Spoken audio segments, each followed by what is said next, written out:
स्वच्छ सर्वेक्षण मोहिमेत साध्य करण्याची सर्व उद्दिष्टे महापालिका म्हणून आपलं प्राथमिक कर्तव्य आहे। त्यामुळे ती साध्य करण्यासाठी संपूर्ण महापालिकेने एक टीम बनवून योग्य रणनीती आखून काम करण्याची गरज आहे, असं प्रतिपादन ठाणे महापालिका आयुक्त सौरभ राव यांनी केलं आहे।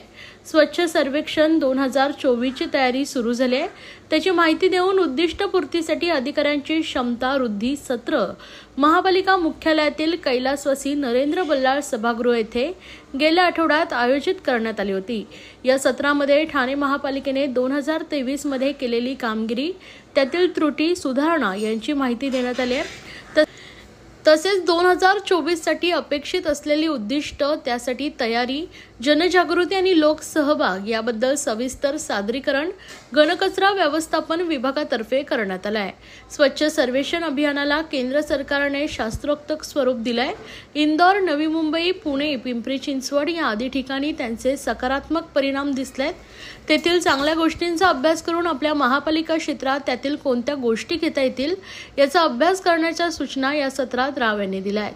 प्रभाग समिती स्तरावर स्वच्छ वॉर्ड स्पर्धाही राबवण्यात येणार आहे।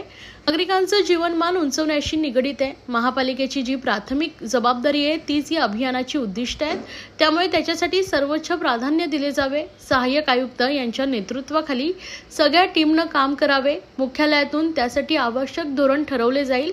त्याशिवाय स्थानिक पातळीवर नाविन्यपूर्ण उपक्रम करावेत, अशी सूचना आयुक्तांनी केली आहे। त्यासाठीच प्रभाग समिती स्तरावर स्वच्छ वॉर्ड ही स्पर्धाही आयोजित केली जाणार असल्याची घोषणा यावेळी आयुक्त राव यांनी केली आहे।